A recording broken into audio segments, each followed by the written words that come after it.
اور اس کے بعد ان کو موقع نہیں دیتے. ابراہیم علیہ السلام کہتے ہیں کہ افسوس ہے تمہاری عقل پر، افسوس ہے تمہاری عقل پر.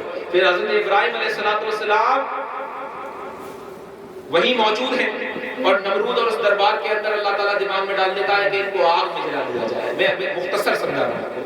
آگ جلا دی گئی. حضرت ابراہیم علیہ السلام کو اس کے اندر ڈالنے کی تیاری ہوتی ہے اور آگ بھی خوب جلائی جاتی ہے. اور جب حضرت ابراہیم علیہ السلام کو جب آگے قریب لے جایا جاتا ہے، میرے دوستو فرشتے آ جاتے ہیں اور کہتے ہیں حضرت اللہ سے عرض کر لیجیے، اللہ سے دعا کر لیجیے. تو کہتے ہیں نہیں، میں دعا نہیں کروں. آپ نے ہمیں مدد کے لیے کہہ دیجیے، ہم مدد کر دیتے ہیں، آپ آگ میں نہ جائیں، آپ خود دعا کر لیجیے. تو ابراہیم علیہ السلام کہتے ہیں، پنجابی میں ایک شعر ہے کہ جے سونا میرے دکھ بھی چلا دے تو میں سکھ نو چلے پاؤں. یعنی اگر میرے رب کو یہ پسند ہے کہ میں آگ میں جلا دیا جاؤں تو کون ہے جو نہیں جلنا چاہے گا؟ بتائیے. اگر اللہ چاہے گا کہ ہمیں آگ میں جلا دیا جائے، اللہ عز و جل کی رضا پر راضی رہنا ہی جو مومن کی پہچان ہے، تو کہتے ہیں مجھے اس بات سے کوئی مطلب. تو آپ آگ میں اتر جاتے ہیں. وہ پھر بات کی بات ہے کہ اللہ تعالیٰ اس آگ کو گلزار کر دیتا ہے. لیکن ابراہیم علیہ السلام نے درس دے دیا کہ بندو اللہ کی بات پر لبیک کہتے ہوئے آگے چلے جاؤ، اللہ پر توکل کر لو، بھروسہ کر لو اور ڈٹ جاؤ اور کسی سے نہ گھبراؤ. تم وہ قوم ہو جس کو پیدا اللہ نے اس لیے کیا ہے کہ تم برائی کو روکو، تم بھلائی کراؤ گے. تأمرون بالمعروف وتنہون عن المنکر، یہ تمہاری ذمہ داری دی گئی. ایک خاصہ بتایا گیا کہ امتیں اور بھی ہیں، لیکن یہ the final امت of the final messenger of Islam، اس کے ایٹریبیوٹ بتا دیے کہ اس کا ڈسٹنکشن پوائنٹ یہ ہے کہ تمہارے اندر ایک خاصہ یہ ہے کہ تم برائی کو روکو. تم شراب کو روکنے والے ہو، پینے والے نہیں ہو. تم جوئے سٹے کو روکنے والے ہو، تم برے کاموں کو روکنے والے ہو. تمہارا اللہ تعالیٰ نے وجود بنایا اس لیے ہے کہ زمانے میں کوئی بھی کسی پر ظلم کرتا ہوگا اور وہ تمہیں آواز دے گا تو تم لبیک کہتے ہوئے کھڑے ہو جاؤ. تم مظلوموں کی دعائیں ہو. اے مسلمانوں، جو اسلام خواجہ غریب نواز نے ہمیں دیا، ہر آگے نسل در نسل کو دیا، آج ہمارے آقا حضرت عظیم البرکت علماء کرام نے ہم تک پہنچا دیا. آپ کو لگ رہا ہے آنے والی نسل اس کے کاندھے اتنے مضبوط ہیں؟ آپ کو لگ رہا ہے کہ اب جو ذمہ داری آپ پہ آنے والی ہے، میرے بعد اگر ذمہ داری 15-16 سال کے جو لڑکے بیٹھے ہوئے آپ پر اگر ذمہ داری آنے والی ہے تو سوچ کے دیکھو آپ کے کندھے اتنے مضبوط ہیں. سوچ کے دیکھو آپ کے ہاتھوں میں سگریٹ ہے. آپ کے نبی نے اور میرے نبی نے فرمایا، ایک ایک دانے کے بارے میں فرمایا کہ دسترخوان سے گرے نہیں، اٹھا لو کھا لو. بشارت فرماتی گئی کہ دسترخوان پر جو گرے ہوئے دانے اٹھا کر کھائے گا اس کے جو اولاد بے عیب پیدا ہوگی. جو مذہب اسلام پلیٹ کو چاٹنا سکھاتا ہے اور اس کو اچھے سے صاف کرنا سکھاتا ہے، آج اسی قوم کے بیٹے برتھ ڈے مناتے ہوئے کیک اپنے منہ پہ مسلتے ہیں. دیکھیے ہم میں سے کون کون موجود ہیں یہاں پر. اسٹوڈنٹ لائف میں آپ پہنچنے کے بعد آپ یہی کرتے نظر آتے ہیں. ہمارے ساتھ ہو کیا رہا ہے؟ اللہ نے ہمیں دو نظام دیے ہیں، ایک مذہب اور ایک دین. مذہب یہ ہے کہ ہم نماز پڑھیں، روزہ رکھیں، ارکان اسلام پر عمل کریں. لیکن دین یہ ہے کہ ہمارے سامنے کوئی جوا نہیں کھیل سکتا. طاقت سے کہیں کہ میرے محلے کے اندر کوئی گالی دیتا وہ جا نہیں سکتا. طاقت سے کہیں اسلام میں سب سے پہلا دین کا، ایمان کا اکمل ترین درجہ یہ ہے کہ تم برائی ہوتا دیکھو تو طاقت سے. لیکن برائی روکنے کے لیے چہرہ بھی ویسا چاہیے. ہم خود عمل نہ کرتے ہوں اور دوسرے سے گالی بک کر کہیں کہ یہ کام مت کرو تو کون سنے گا؟ ہماری ترغیب دلانے کے لیے سراپا ترغیب بننا پڑتا ہے. میرے دوستو، اسلام جن کندھوں پر آ رہا ہے ان کے ہاتھوں میں سگریٹ بلٹ، جن کے ہاتھوں سے رزق برباد ہو رہا ہے، ایسے لوگوں پر آ رہا ہے. کیا آپ چاہتے ہیں یہ اسلام آنے والے وقت میں اسپین کی طرح ہو جائے؟ اسپین یورپ کا وہ ملک ہے جہاں 700 سال تک علماء اہل سنت زبردست تعداد میں نکلی. مسلمانوں کی زبردست حکومت رہی ہے وہاں. بڑی بڑی مسجد، شاید ہماری مسجدوں کے اتنے بڑے ممبر اور محراب اور گیٹ نہیں ہوتے جتنے اسپین کی مسجد کے اندر ہوتے ہیں. بڑے بڑے محراب اور بڑے بڑے دروازے ہیں. لیکن آج اس ملک کے اندر سب کے سب عیسائی ہو چکے. کیوں ہوئے؟ ایسی جگہ جہاں بڑے بڑے مدارس تھے، بڑے بڑے علامہ وہاں سے نکلے. آج کیا ہو گیا؟ ہوا یہ کہ سب نے ایک دوسرے کو سمجھانا بند کر دیا، نیکی کے راستے پر بلانا بند کر دیا. ایک طرف رویہ یہ دکھتا ہے اور دوسرا نظر وہ آتا ہے کہ انڈونیشیا میں مسلمان کیسے پہنچے، چائنا تک کیسے پہنچے،